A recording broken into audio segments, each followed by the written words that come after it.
Many historians call Washington Irving the father of American literature. That's because at the time he wrote his popular books, articles, and short stories, the United States was a new country. Most literature taken seriously by educated people at that time was written and published by Europeans. A snobby English critic of the early 1800s asked, "In the four quarters of the globe, who reads an American book?" Everybody. Or at least it seemed like that after Washington Irving started publishing his work. He became the first best-selling author in the United States and the first American to earn his living by his pen. He was a celebrity when the country itself was still celebrating having become an independent nation. Irving was born in New York City on April 3, 1783. Just 8 days later, the Revolutionary War, which freed the American colonies from British rule, ended with a ceasefire. Washington Irving was named after the war hero who became the first president of the new nation.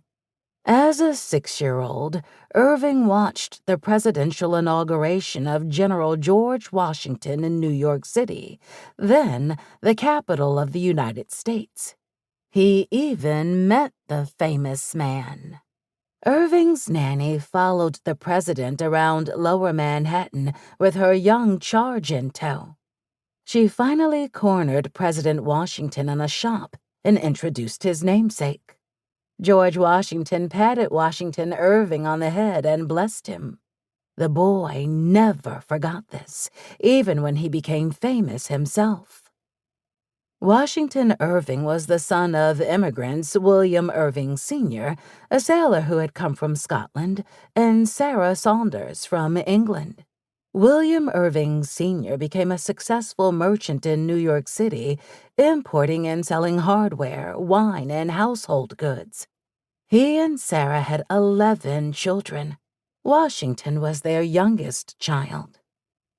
As a boy, he lived with his family on William Street in Lower Manhattan, a part of the city that was bustling and thickly settled.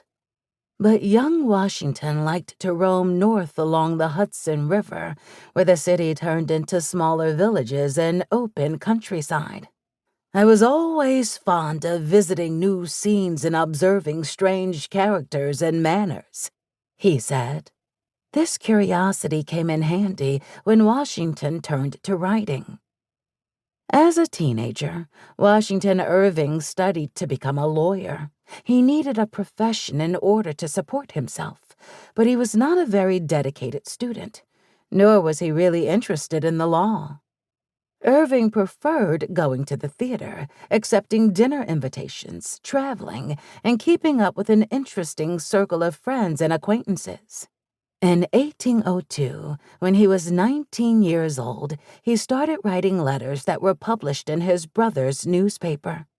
Readers enjoyed Irving's letters, which included theater reviews, funny descriptions of rowdy audiences, and mocking comments about marriage, fashion, and even dueling.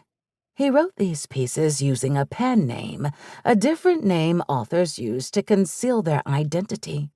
Nonetheless, most people knew that printed letters signed by Jonathan Oldstyle were really written by Washington Irving. Pen names became a signature style for Irving in many of his later works.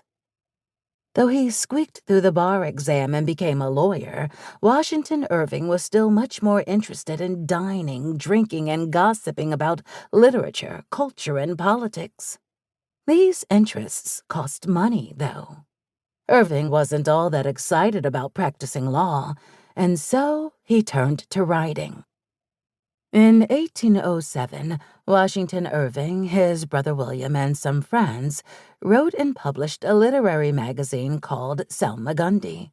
The articles in it poked fun at New York politics, well-known people, and the fashionable world. Salmagundi was very popular. More and more readers became familiar with Washington Irving's writing. 2 years later, he became an even bigger success.